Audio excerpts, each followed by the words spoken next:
बाद में हर्षवर्धन जी और हमारे मोदी साहब बोलेंगे। तो मैं समझता हूं कि ये कितना झूठ बोल करके सरकार का लावा लूटने की चेष्टा कर रहे हैं, ये जनता के सामने सच्चाई आनी चाहिए। इसके लिए हमने आपको तकलीफ दी है। मैं चाहूंगा कि वो वीडियो दिखाएं जिसमें खट्टर साहब ने क्या बोला है और देश के प्रधानमंत्री ने किस प्रकार से पहले भी 2019 में फरवरी में झूठ बोल करके और जो है वो वोट लेने का काम किया था, और आज हम कहाँ खड़े, ये सारी चीजें आ जाएंगी, फिर यशवर्धन जी बताएंगे। धन्यवाद। वीडियो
ये तो मुख्यमंत्री खट्टर जी ने कह दिया कि जितना हमारे पास में संसाधन है उतना सारा पानी हम लेंगे, और उसके बाद में अगर बरसात में 15-20 दिन बोला है, थोड़ा बहुत ऊपर जा रहा है तो 25% फिर रखेंगे और फिर हम आपको कोई होगा तो देंगे। तो यानी कोई समझौता नहीं है, कोई पानी नहीं है, केवल पाइपलाइन बिछाने के नाम से 13,000 को 24,000 लेकर के फिर भी 25% ऊपर से लेकर के 2-4 दिन के पानी की बात की है, जो कभी जिंदगी में मिलना नहीं है। ये तो है इनकी सच्चाई। और अब मोदी जी क्या बोल रहे हैं, जिसके आधार पे 2019 में इन्होंने लोकसभा में वोट लिए थे, वो और मैं चाहूंगा कि वो भी दिखा दें।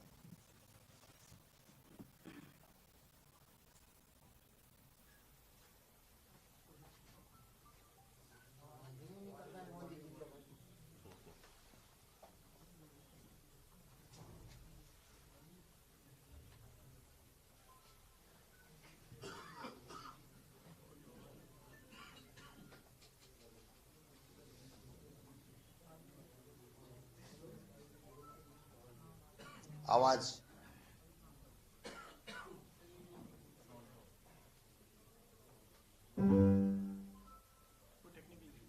कोई बात नहीं, थोड़ी देर में कर लें, आप ठीक कर लीजिए। मैं चाहूंगा कि यशवर्धन जी पूरी बात बता देंगे, इसके बाद मोबाइल पे सुना देंगे बाद में। अभी एक बार ये बात कर लेते हैं। यशवर्धन जी थोड़ा और चल कर और किस कर लाइट चालू। Yes, thank you. माननीय प्रदेश अध्यक्ष जी ने अभी आपको सारी बात बताई। इस विषय पर मैं आपको विस्तार से बता दूं। 1994 में जब पीवी नरसिम्हा राव सरकार, कांग्रेस की सरकार केंद्र में थी, उस वक्त 5 राज्यों के बीच ये समझौता करवाया गया, हिमाचल, हरियाणा, राजस्थान, दिल्ली और उत्तर प्रदेश। इसमें राजस्थान का भरतपुर एरिया था जिसको औखला बैराज से पानी मिलना था, और हथनीकुंड बैराज से राजगढ़ ब्लॉक, चूरू का राजगढ़ ब्लॉक और झुंझुनू डिस्ट्रिक्ट यानी और सीकर को पीने का पानी। ये सारी की सारी चीज़ें 1994 में तय हो चुकी थी। 1995 में इस समझौते को लागू करवाने के लिए अपर यमुना रिवर बोर्ड का गठन किया गया, UYRB। वो इसमें एजेंसी थी जो सेंट्रल वाटर कमीशन के नीचे आती थी, और उसको इस सारे समझौते को मूर्त रूप दिलवाना था। अभी जो आपने कोई बात बताई, जो खट्टर साहब बोल रहे हैं, खट्टर साहब मालिकाना हक जता रहे हैं उस पानी के ऊपर जिसमें उनका हिस्सा पहले तय था, वो उसको अपना बता रहे हैं, जबकि ये सारा का सारा मामला अपर यमुना रिवर बोर्ड को तय करना है। 2001 में जब पहली गहलोत सरकार थी, उस वक्त हमारे यहाँ उप मुख्यमंत्री थी कमला जी बेनीवाल। कमला जी बेनीवाल जी को राजस्थान की तरफ से भेजा गया ओम प्रकाश जी चौटाला से इस विषय पर वार्ता करने के लिए कि आप हमें हम अपनी नहरें काम में लेने दें, जो राजस्थान बॉर्डर तक आती हैं, और बॉर्डर से आगे हम हमारी नहर बना लेंगे और हमारा पानी ड्रॉ कर लेंगे। 2001 में ओम प्रकाश चौटाला जी ने कहा कि पानी आपका है, आपका अधिकार है, लेकिन हम हमारी नहर काम में नहीं लेने दे सकते, आप अपनी नई नहर बना लीजिए और अपना पानी ड्रॉ कर लीजिए। ये उस वक्त का स्टैंड था। 2003 में गहलोत सरकार ने एक नया MOU भेजा हरियाणा सरकार को कि हम आपके क्षेत्र में पड़ने वाली जो नहर है, जो आपके एरिया में है, उनका रीमॉडलिंग और रिकंस्ट्रक्शन का खर्चा राजस्थान सरकार उठाने को तैयार है। आप हमें अपनी नहरों को सुधारने का काम दे दीजिए, हम उनको ठीक भी कर देंगे, आपके एरिया में पानी आ जाएगा, राजस्थान तक भी पानी आ जाएगा। लेकिन उस विषय पर सहमति नहीं बनी। 2006 में फिर से हरियाणा ने कहा साहब हथनीकुंड बैराज पर जितना 94 में पानी था उससे कम हो गया, तो फिर से कमेटी बनी। 2007 में तय हो गया कि पानी कम नहीं हुआ है और राजस्थान को देने के लिए पर्याप्त पानी है। 2007 से लेकर 17 तक इस विषय पर जब कुछ नहीं हुआ, तो मैं एक कार्यकर्ता के रूप में राजस्थान हाईकोर्ट गया, जनहित याचिका लगाई। 2017 दिसंबर में जनहित याचिका एडमिट हो गई। 1 महीने का समय दिया गया केंद्रीय जल मंत्री को जवाब देने के लिए। जब उन्होंने जवाब 1 महीने में नहीं दिया तो फटकार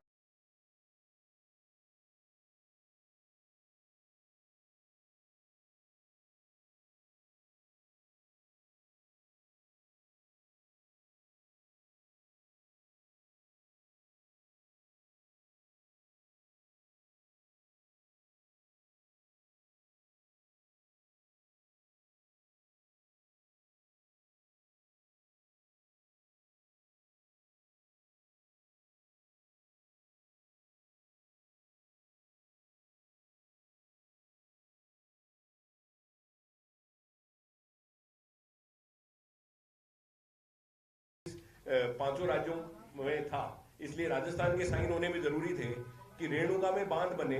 उस विषय में MOU हुआ और उस MOU को इन्होंने 2018 के विधानसभा चुनाव से पहले प्रचारित किया कि हमारा हरियाणा से MOU हो गया, जो कि बिल्कुल झूठ था। उस वक्त भी हमने सब जगह जाकर बताया कि बिल्कुल गलत कह रहे हैं, हरियाणा से कोई MOU हुआ है, ये रेणुका बांध का MOU है। ठीक है। फिर 2018 में जब कोर्ट से लगातार फटकार पड़ती रही, तो इन्होंने एक DPR बनाकर भेजी करीब 24,000 करोड़ की। 24,000 करोड़ की DPR बन गई, उसको बनाकर वहां भेजा गया। उसके बाद में आप देखिए कि जो ही राजस्थान में सत्ता परिवर्तन होता है, सत्ता परिवर्तन होते ही इन लोगों ने फिर से राजनीतिक चालाकियां चालू कर दी। वसुंधरा सरकार ने 24,000 करोड़ की DPR बनाई थी। उस DPR के विषय में केंद्रीय जल आयोग की बैठक में, चूंकि इनको खारिज करना था कि राजस्थान को किसी तरीके से कांग्रेस की सरकार रहते हुए पानी नहीं मिल जाए, इसलिए उन्होंने उस DPR के लिए लिखा कि proposal was not prepared with care and lacks clarity. It also appeared that all alternatives were not carefully examined. EAC further noted that the project proponent has not even visited the site. यानी site पे ही नहीं गए, बिना site पे गए हुए इन्होंने एक प्रोजेक्ट रिपोर्ट बना दी। ये लोग खुद कह रहे हैं, यानी 2018 में यहाँ बीजेपी की सरकार, ये 2019 में केंद्र की सरकार कह रही है खुद की बीजेपी की सरकार के लिए कि साहब इन्होंने जो प्रोजेक्ट रिपोर्ट बनाई है जिसमें करोड़ों रुपए तो उस प्रोजेक्ट रिपोर्ट को बनाने में लगा दिए, उसके विषय में कह रहे हैं साहब इन्होंने तो कोई काम ही नहीं किया, ये तो साइट पे ही नहीं गए, इसलिए इसको ठीक किया जाए। फिर हम दोबारा हमने कोर्ट में दरखास्त दी कि साहब ये राजनीतिक द्वेष के चलते इस तरह का काम किया जा रहा है कि यहाँ पे उस पार्टी की सरकार है जो कि केंद्र में नहीं है, जो केंद्र वालों की सरकार, यहाँ कांग्रेस की सरकार थी, केंद्र में बीजेपी की सरकार थी। तो हमने कोर्ट से गुजारिश की कि पिछले 25-26 सालों से हमारा पूरा इलाका इस यमुना समझौते को लागू होने की इंतजार कर रहा है, हमारी पानी की स्थिति बहुत गंभीर हो गई है। तो कोर्ट से कहा कि इस पूरी रिपोर्ट को खारिज नहीं करके इसमें जो जो कमियां हो वो निकाल के ठीक करवाई जाए। तो कोर्ट ने सेंट्रल वाटर कमीशन को आदेश दिया कि आप राजस्थान सरकार को बताएं कि इसमें क्या क्या प्रॉब्लम्स हैं, उनको राजस्थान सरकार ठीक करेगी। और यहाँ की कांग्रेस गवर्नमेंट ने 2020-21 में इस पूरी रिपोर्ट को ठीक करके 31,000 करोड़ की प्रोजेक्ट रिपोर्ट बनाकर सेंट्रल वाटर कमीशन को भेज दी। सेंट्रल वाटर कमीशन पिछले 4 साल से उस प्रोजेक्ट रिपोर्ट को लेकर बैठा था, क्योंकि यहाँ कांग्रेस की सरकार थी और वो ये लोग नहीं चाहते थे कि किसी भी तरीके से कांग्रेस के रहते हुए ये समझौता लागू हो। तो ये पूरी तरीके से इन लोगों ने 4 साल तक डिले किया पानी के विषय में। अभी जैसे प्रदेश अध्यक्ष जी ने बताया, आज खट्टर साहब इसमें मालिकाना हक जता रहे हैं, जबकि वो भी एक इसमें हिस्सा है, इस पूरे मामले के हिस्सा है, केवल वो मालिक नहीं है। चूंकि अग्निकुंड बैराज उनके एरिया में पड़ता है तो वो डिक्टेट कर रहे हैं टर्म्स को, और हमारी राजस्थान गवर्नमेंट जिस तरीके से उन्होंने बयान दिया है, यूं लगता है जैसे आत्मसमर्पण करके आ गए हो। मूल समझौते में 120 दिन का पानी है, वो भी तब जब तक ये रेणुका, किसाऊ और ये 3 बांध जो ऊपर नहीं बन जाते, तब तक तो 120 दिन का पानी मिलेगा, और उसके बाद में 365 दिन पानी मिलेगा जब वो बांधों का निर्माण हो जाएगा। उस 120 दिन को घटाकर 12 दिन बोल रहे हो, आपके सामने आपने अभी देखा। तो ये पूरी तरह हरियाणा की दादागिरी है। और हमारी जो स्टेट गवर्नमेंट है और हमारा जो सेंट्रल गवर्नमेंट है, जो हमारे खुद के मंत्री हैं, इन्होंने पूरी तरह घुटने टेक दिए हैं। और अगर हरियाणा की सड़कों में ये मामला चलेगा तो यहाँ 2 दिन का भी पानी नहीं आएगा। केवल आप पाइपलाइन भले बिछा दो, और वो भी बिछने में बहुत बड़ा संशय है, क्योंकि पहले 6 पाइपलाइन से पानी आना था, अब उसका 3 कर दिया। केवल अखबारों में हेडलाइन मैनेजमेंट किया जा रहा है, न तो उस समझौते का कोई प्रारूप दिया जाए। जैसे वीआरसीपी का नहीं दिया, वैसे यमुना का नहीं दिया। किसी तरह की कोई ट्रांसपेरेंसी नहीं है। कल कोर्ट में तारीख है, कल राजस्थान हाईकोर्ट में कल तारीख है। हम कल फिर कोर्ट से मांग करेंगे कि साहब ये अनडेमोक्रेटिक लोग हैं, कम से कम कोर्ट के सामने तो इस पूरे समझौते का प्रारूप दिया जाए, ताकि जनता को पता लगे, हमें पता लगे, और कि ये किस तरीके से करेंगे। तो ये पूरी तरीके से आत्मसमर्पण का मामला है, और हम ये चाहते हैं कि इस मामले में ट्रांसपेरेंसी रखी जाए। 1917 क्यूसेक पानी शेखावाटी का तय हुआ था 1994 में, और अभी हाल ही में कुछ दिनों पहले हथनीकुंड बैराज पर फिर से पानी का माफ किया गया, और राजस्थान के हिस्से का पूरा पानी आज भी मौजूद है, उसमें कोई कमी नहीं आई। इसलिए हम मांग करते हैं कि ये 1917 क्यूसेक में एक बूंद भी कम पानी पर हम किसी भी तरीके से मानेंगे नहीं, और बड़ा आंदोलन इस विषय पर खड़ा करेगी पार्टी। धन्यवाद। Thank you. अब मैं चाहूँगा कि सुरेश मोदी जी जो कुंभाराम परियोजना के बारे में जो अपनी बात है वो रखें। थोड़ा और नमस्कार। इधर आ जाओ, और आ जाओ। मैं अध्यक्ष जी की बात से सहमत हूँ कि जो भी समझौते बीजेपी सरकार कर रही है पानी के मामले में, उनका खुलासा जनता के सामने और प्रेस के सामने नहीं किया जा रहा है। और सबसे बड़ी बात है कि आप कहते हो कि पानी की समस्या है। मैं नीमका थाना से आता हूँ, जहाँ पानी की बहुत गहरी समस्या है। सिंचाई का पानी छोड़ दीजिए, पीने का पानी भी हमारे यहाँ उपलब्ध नहीं है। हम लोग मांग कर रहे हैं कि आप नई नई योजनाएं, नए नए समझौते किए जा रहे हो। पिछली सरकार ने जो इतना बड़ा काम कुंभाराम लिफ्ट के नाम से जो मशहूर है, वैसे उसका नाम जो है वो अलग है, झुंझुनू और सीकर के शेष रहे गांव को और कस्बों को पेयजल की योजना। ये योजना 22-23 में राजस्थान सरकार ने 7,799.23 करोड़ की स्वीकृत की। घोषणा संख्या 25900 22-23 की। ऑनरेबल सीएम साहब का जो रिप्लाई था 3/3/22 को, उस पर ही घोषणा हुई थी। इसमें डीपीआर मंजूर हो चुकी, केंद्र का कितना हिस्सा रहेगा, राज्य का कितना हिस्सा रहेगा, ये तय हो चुका। केंद्र ने 17 बार स्टेट लेवल कमेटी में अपना हिस्सा ये नहीं बताया कि हम कितना हिस्सा देंगे। अंततः एक बार अध्यक्ष जी और हम बैठे थे, हमने ये घोषणा की कि आज अगर इस मीटिंग में ये इसको पास नहीं करते हैं तो शाम को हम प्रेस के सामने जाएंगे और जो कुछ घटित हुआ है इस 17 बार में वो प्रेस के सामने रखेंगे। तब जाके और उन्होंने उस पर सहमति दी। उस पर केंद्र सरकार का भी प्रतिनिधि स्टेट लेवल कमेटी में आता है।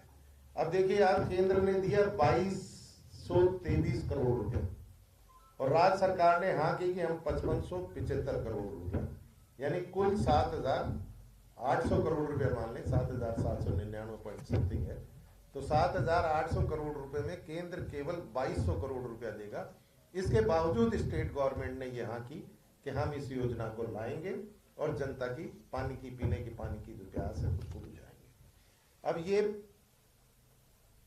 RD 103 है मोहनगढ़ के पास में, वहां से पानी आना था, इसकी DPR मंजूर हो चुकी, जैसा मैंने बताया, SLC में मंजूर हो चुका, फाइनेंस ने इसकी मंजूरी दे दी, और RWSSC Rajasthan water supply and sewerage निगम, इसको कार्यकारी एजेंसी बनाया इन्होंने, फाइनेंस डिपार्टमेंट ने, जो आगे लोन की कार्रवाई शुरू करे।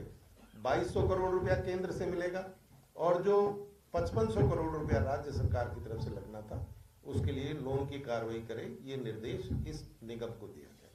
मेरी मांग है आप सबके माध्यम से कि ये जो योजना है जिसमें इतनी प्रगति हो चुकी, उसमें पानी कितना मिलेगा हमको राजस्थान नेट से वो भी तय हो चुका है। मैं आपको बताना चाहता हूं कि 2054 तक जितनी हमारी मांग है 521 MLD वो पानी हमें स्वीकृत हो चुका, हमारा हिस्सा उसमें तय हो चुका। जिस काम में इतनी प्रगति हो चुकी है, आपको सिर्फ लोन करके और टेंडर करना है। पैकेजेस भी तय हो गए कि पहले किस पैकेज में कितना काम होगा, फर्स्ट पैकेज में क्या होगा, सेकंड पैकेज में क्या होगा, सारी कार्रवाई इसमें पूरी हो चुकी है। लेकिन बीजेपी जब से शासन में आई है आज तक इस योजना का नाम उन्होंने प्रेस के सामने नहीं दिया कि हम इस योजना का क्या करने जा रहे हैं, इसका पानी कब उपलब्ध होगा, इसकी क्या प्रगति है, इसमें क्या कार्रवाई हो रही है। जनता प्यासी बैठी है और सरकार मौन है। किसी तरह का कोई धन्यवाद यात्राएं चल रही हैं, हमने कहा हमारे यहाँ भी धन्यवाद यात्रा कीजिए, हम भी धन्यवाद देंगे, लेकिन पानी तो लाइए। अब समझौता कह रहे हैं, अब हमको ये कह रहे हैं कि आपको यमुना के जल से पेयजल मिलेगा। अरे पेयजल की हमारी इतनी कवायद हो चुकी है, इतनी बैठकें हो चुकी हैं केंद्र के और स्टेट गवर्नमेंट के साथ में, और उसमें जो इतनी प्रगति हो चुकी है, आप उस योजना को एक तरफ करके अब कहते हैं हम दूसरा योजना पकड़ा रहे हैं कि हम नई DPR बनाएंगे, नया समझौता करेंगे। अब उस समझौते का हाल देख लीजिए, खट्टर जी क्या कह रहे हैं हरियाणा विधानसभा में। तो मेरी आप सबके माध्यम से मांग है सरकार से कि सबसे पहले जो योजना स्वीकृत है सब कुछ उस पर तय है, सिर्फ आपको लोन मंजूर करा के और उसको टेंडर करना है, वो काम शुरू करना है, जिससे कि अगले 3 साल 4 साल काम पूरा होने में भी बहुत समय लगेगा, तो 3-4 साल बाद हमको आशा हो कि हमें पेयजल मिलेगा। अब ये पूरी मैं आप सब लोगों को इसकी पूरी डिटेल्स जो है वो सारी आपको ये उपलब्ध कराऊंगा कि इंदिरा गांधी नहर के RD 103 से ये पानी लिया जाना था।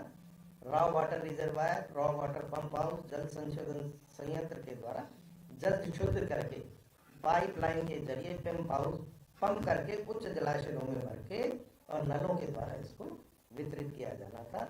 इससे शेखावाटी की पुराना जो सीकर जिला था उसकी 4 विधानसभा क्षेत्र, अब नए जिले की 4 विधानसभा क्षेत्र उसकी और 2 विधानसभा क्षेत्र नीम का थाना जिले की, सीकर, खंडेला, धोद, तांतारामगढ़ जिला सीकर और नीम का थाना व श्री माधोपुर जिला नीम का थाना तथा नवलगढ़ व पिलानी जिला, इन विधानसभा क्षेत्रों को इसका पानी दिया जाना है, जहाँ पेयजल की बहुत बड़ी समस्या से जनता जूझ रही है। तो अतः मुख्यमंत्री जी और यहाँ के हमारे जल संसाधन मंत्री और केंद्र के जल संसाधन मंत्री कम से कम अपना मौन तोड़ें और ये बताएं कि कुंभाराम परियोजना का क्या भविष्य है, आप इसे कब तक लागू करोगे और हमें पेयजल इस योजना से मिलेगा या यमुना से मिलेगा। यमुना का तो सपना सा है जो आप सब देख रहे हैं कि सपना एक ही भाषण में खट्टर साहब ने तोड़ दिया कि राजस्थान को जल पानी मिलेगा। मैं देश के प्रधानमंत्री ने 2019 में जिस प्रकार से झूठ बोल करके पानी के मामले में 25 में से 25 सांसद ले लिए, फिर वही दूसरा प्रयास वो कर रहे हैं, दोबारा झूठ बोल के सरकार बनाना चाहते हैं। मैं आपको इसके माध्यम से सुनाना चाहता हूँ, नहीं सॉरी, वो केंद्र सरकार की तरफ से चूरू के विकास के लिए, आप सभी के जीवन को आसान बनाने के लिए अनेक कदम उठाए गए। वसुंधरा जी की सरकार के समय ही यमुना का पानी चूरू के अनेक इलाकों तक पहुंचा और अगर यहाँ की सरकार ने गंभीरता दिखाई तो 5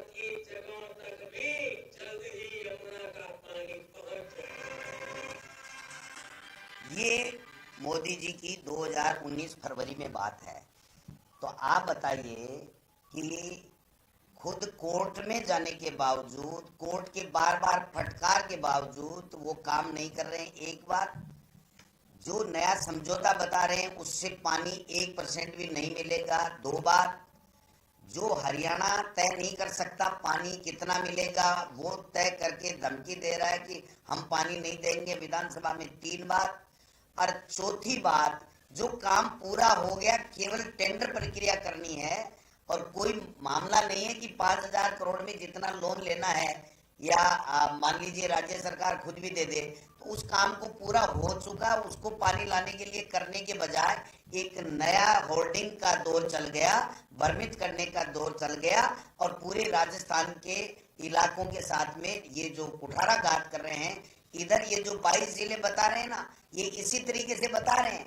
ये 13 जिले ये हो गए, 2-3 जिले बढ़ गए, हमने जो जिले बढ़ा दिए, फिर ये यमुना वाली ये बातें चला रहे हैं। तो ये केवल कागज खेल रहे हैं, गुप्त में खेल रहे हैं और अपनी वोटों की फसल काटना चाहते हैं। इसलिए इनकी सच्चाई लाने के लिए हमने ये प्रयास किया है। अगर इसका कोई रिपीटल, कोई जवाब उनकी तरफ से आएगा तो फिर हम तथ्यों के साथ में आपके पास में आएंगे। जो तथ्य अगर हमारे गलत हों तो हमें आप बताएं, और नहीं तो उनको पूछें कि आप बताइए कि वास्तविकता क्या है, ये आप किस तरीके से लोगों को गुमराह करके वोट लेना चाहते हो, ये बात मैं कहना चाहता हूँ। अब इस विषय के ऊपर अगर आपके किसी भी व्यक्ति का, किसी भी माननीय पत्रकार बंधुओं का कोई सवाल हो तो आप कर सकते हैं।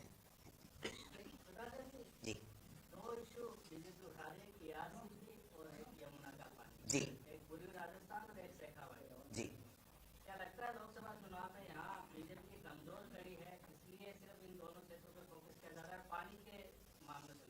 देखिए, दोनों बातें। वहां पर कुंभाराम का जो पानी मिलना था वो पानी पूरी तरीके से तैयार है, टेंडर प्रक्रिया होनी है, तो उसका श्रेय कांग्रेस को मिल जाएगा। इसलिए उसको तो उन्होंने रद्दी की टोकरी पे फेंक दिया। और हरियाणा सरकार से जो समझौता किया वो पानी का समझौता है ही नहीं, केवल पाइपलाइन का है। और पाइपलाइन का तब है, ये अगर होता कि साहब वो जो 1900 क्यूसेक पानी हमको मिलना, 19,000 क्यूसेक, वो अगर उस समझौते में लिखा हुआ है तो हम मान जाएंगे कि इन्होंने कोई प्रयास किया। इन्होंने केवल पाइपलाइन बिछाने का किया है। पाइपलाइन बिछा के करोगे क्या जब आपको पानी मिल ही नहीं रहा है, दे ही नहीं रहा हरियाणा, तो आप जबरदस्ती कोई लट के बल के ऊपर थोड़ी ले आओगे, बंदूकों से थोड़ी ले आओगे। जब डबल इंजन की सरकार कह रहे हो तो डबल इंजन तो फेल हो गया। एक इंजन तो यहाँ का फेल पड़ा था काफी 2-2.5 महीने से, और एक वो दिल्ली वाला और फेल हो रहा है, क्यों झूठ बोल के। तो ये केवल भ्रमित करके पहले भी वोट लिए हैं और भ्रमित करके वोट लेना चाहते हैं। लोगों को पानी पिलाने की उनकी कतई मंशा नहीं।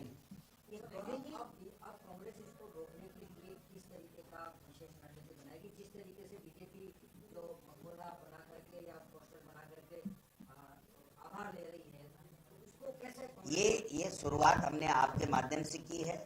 अब तमाम जिलों में हम प्रेस वार्ता भी करेंगे, लोगों के बीच में जाएंगे, जन जागरण अभियान भी चलाएंगे, बूथ लेवल तक जाएंगे, ब्लॉक लेवल पे जाएंगे, सब जगह जा जाके इनकी सच्चाई बताएंगे कि ये झूठे लोग हैं, ये बेईमान लोग हैं, केवल वोटों को लूटना जानते हैं, इनका काम करने की कोई मंशा नहीं है। और आज 90 दिन हो गए हों, आपने सरकार का नमूने तो देख ही लिए होंगे।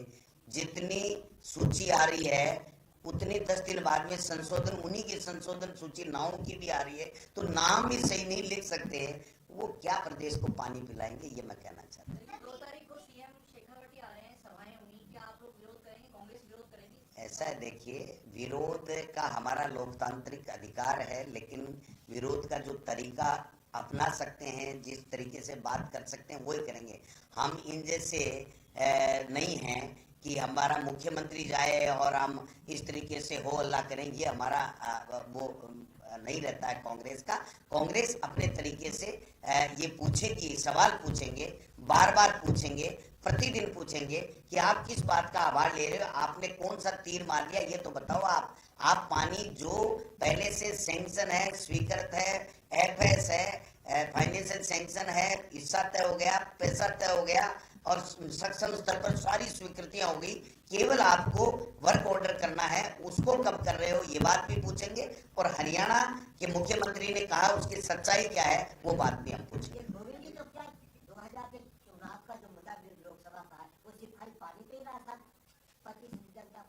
तो मुख्यमंत्री जी तो यही काम कर रहे हैं 2 महीने से, आपने देखा कोई दूसरा काम किया उन्होंने?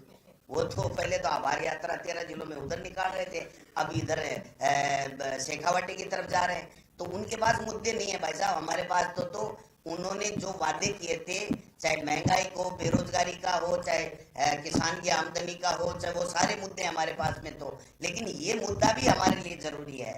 ये भी एक मुद्दा है कि जो काम होना है, जो हमने कर दिया, सब कुछ तय हो गया, और उसके बावजूद आप वो काम तो कर नहीं रहे हो, और लोग प्यासे मर रहे हैं, और आप झूठ पे झूठ बोल करके और फोटो में चिपका रहे हो, पोस्टर चिपका रहे हो, होर्डिंग लगवा रहे हो, और घूम घूम के जो है वो प्रचार हेलीकॉप्टर से कर रहे हो। ये कोई बात थोड़ी होती है ये जी।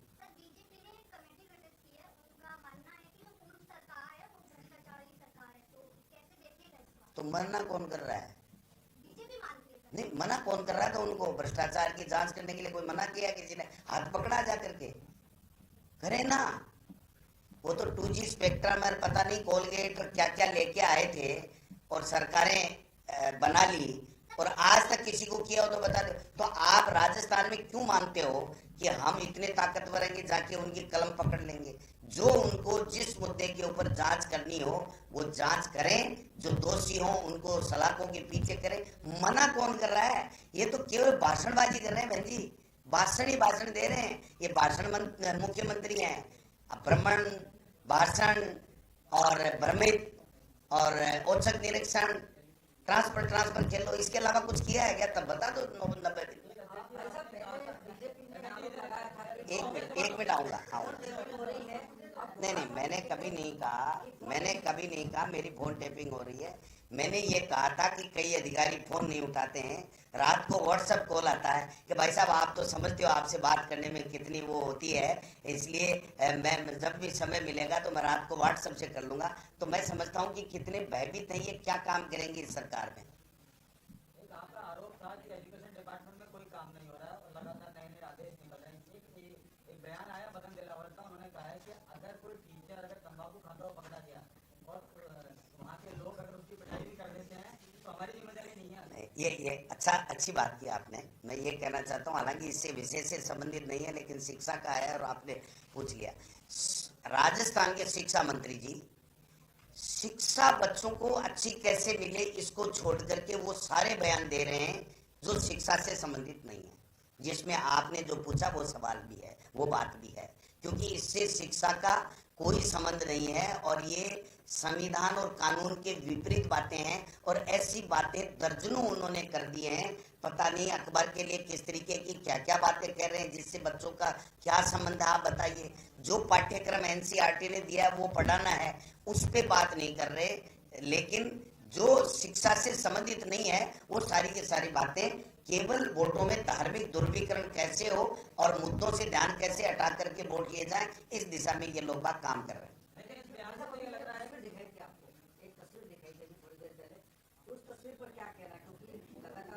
कौन सी? हाई टेंशन लाइन जा रही है और उसके बीच में से हाईवे बना दिया है। वो हाईवे जो बना दिया ना, पोल के नीचे से तो बनाया, टूट हो गया, और उसका उद्घाटन प्रधानमंत्री जी ने नितिन गडकरी जी को करने नहीं दिया।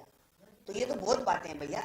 ये आज का जो विषय है वो यमुना का पानी है। और प्रधानमंत्री जी से पूछोगे 2019 में यमुना का पानी कौन से जिले में आ गया था? हाँ, प्रधानमंत्री जी ने जो कहा, यशवर्धन जी कह रहे हैं कि चूरू में पानी आ चुका है, तो वो यमुना का पानी कौन से जिले, कौन से गांव में, कौन से घर में पहुंचा, वो थोड़ा सा एक बार आप किसी न किसी जल संसाधन मंत्री जी से या मुख्यमंत्री जी, हालांकि वो सक्षम नहीं है, प्रधानमंत्री जी का बात का जवाब देते हैं वो, ये इतनी बड़ी गलती करेंगे नहीं तो कुर्सी खिसक जाएगी।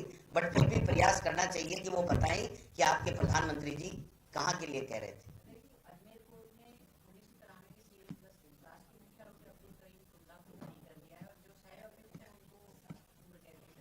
जब जयपुर बम ब्लास्ट में बरी हो गए तो तुष्टीकरण बता दिया, हमारी असफलता बता दी, हमारा कोई हमने चेष्टा नहीं की सजा दिलाने में, अब क्या कहेंगे उन्हीं से पूछना है। जिन जिन लोगों ने जो बयान